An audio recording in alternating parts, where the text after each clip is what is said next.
Hello everybody, welcome back to the workshop. So in this video, we are going to take this feather bowl that we forged in this video right here, coming up in this card, also linked up down in the description. We are going to finish this feather bowl that we had forged for this $125 item here.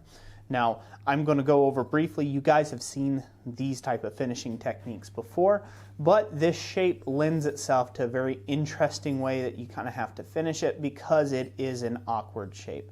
It's not as easy to take and clean up, at least not in my workshop. You have a lot of different finishing options, and we will go over some of those briefly today. So without further ado, let's head over to the vise because we need to clamp this in and start our finishing. So we're here at the vise, and this vise or a vise can be a very handy tool in the blacksmith shop for doing this type of finishing work. Now, if you can see, now you don't have to have a vise, but I'm going to show you a trick to take and finishing this in a second. So the back of the bowl here we want to take and clean up. It's a fairly clean forging, but I want to take and just kind of highlight the back a little bit. Just knock off some of the scale, just bring it all to one nice even tone. Not all of it's completely even, so I want to bring it to an even tone.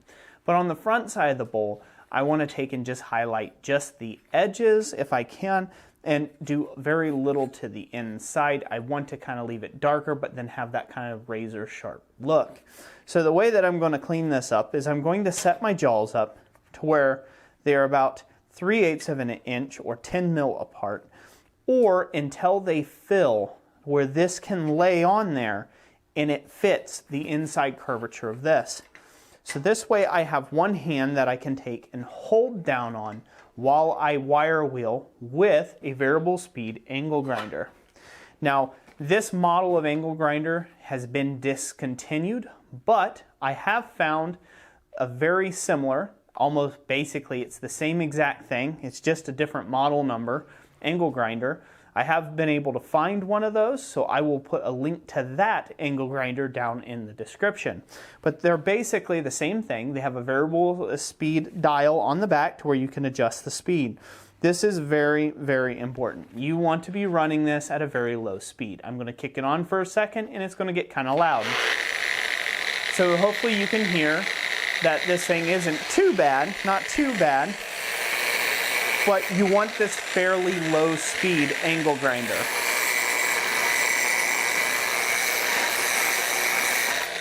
The other thing I have here is I have a wire cup wheel. If you notice, this is a wire cup wheel that is a knotted wheel. These aren't individual bristles. There's an importance for that because the individual bristles, not only are they more prone to snapping off and hitting you in unfavorable places like the face, cheek, belly button, groin, legs, and you get these little metal slivers.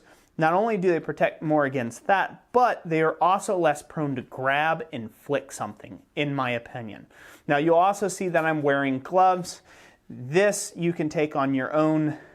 You can consider it whether you want to take and use gloves or not as a safety feature. I find I wear the gloves just fine. I just don't get this near my hands and everything's okay. Again, use your own caution and what you feel best with.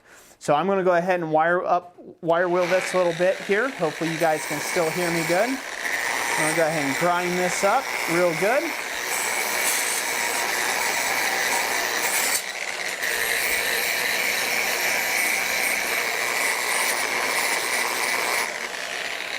And then I'm going to rotate it, and we'll hold the back of the front of the leaf now.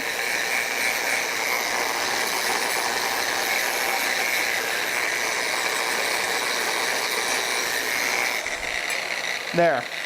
So now I've been able to take and bring that all to one take and kind of upper finish. It's just shinier. That's all we're looking for is shinier. So now what do we do about the front? Because obviously we can't hold it like this. We're going to open up the vise now, and this is why I have copper jaws in here. And we're going to position this thing in such a way that it will grip it from the front in the back like this, so we can stand on the edge and really highlight those leaves. So we'll go ahead and do that now.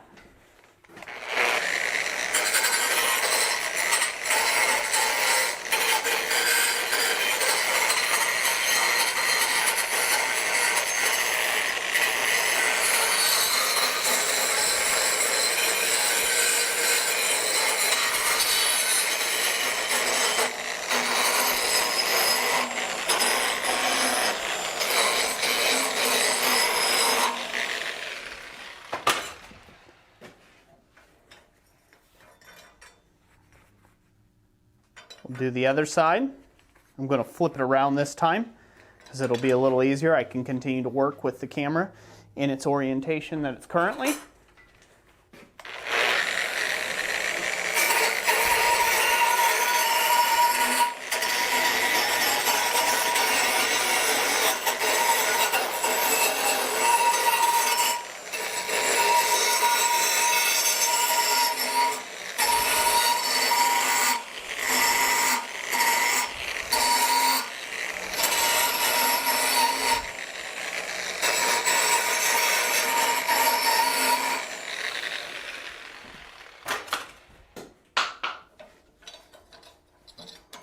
It's something I'd like to point out is it is very important that you be thinking about what your final finish would be. If all you're going to do is spray paint this thing black, say it's part of a larger stuff, maybe it's going to be in a grill or a railing or something like that, you've got it shaped a little differently, and you're going to apply the forging processes and not make this into a bowl or a vessel for something of that nature, you need to be thinking about your final coating that you're going to be putting on this. In some cases, it's very advantageous to just sandblast something like this so you can get all the nooks and crannies out, then primer it, then paint it. That might be something that your customers are wanting. If you're going to be doing anything like maybe a gold filigree, kind of doing a gold leafing on this, you need to get the thing really clean in order to do that, so you might be into the point of doing some sandblasting in the areas that you're hoping that leafing will stick to, and so on and so forth. I like to use Rust-Oleum clear enamel finish. They are not a sponsor of this channel, but they are what I use most often. Now, I have heard there's a bunch of other different products out there that you can use. I have just been using Rust-Oleum for the last 8 years or so, and it's worked fine for me, and you can pick it up at any hardware store. So that's what I recommend you use. If you've got some sort of specialty paint that works out a lot better, then go ahead and use that paint.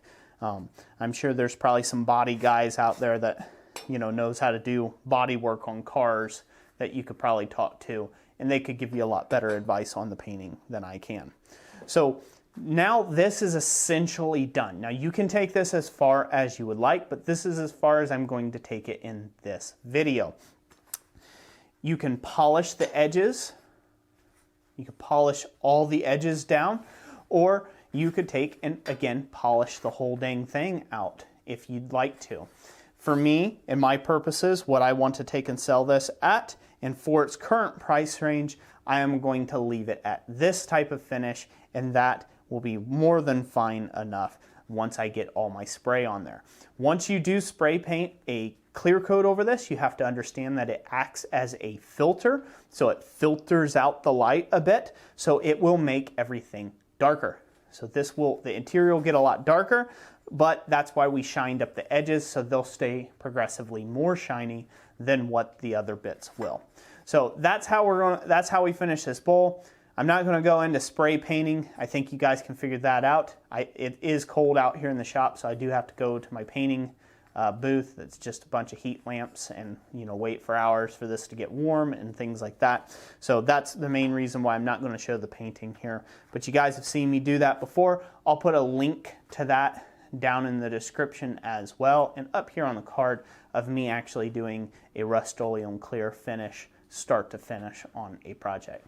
So that's it for today. I hope that you found this video helpful. If you did, remember to leave me a like and comment down below what you thought of the video.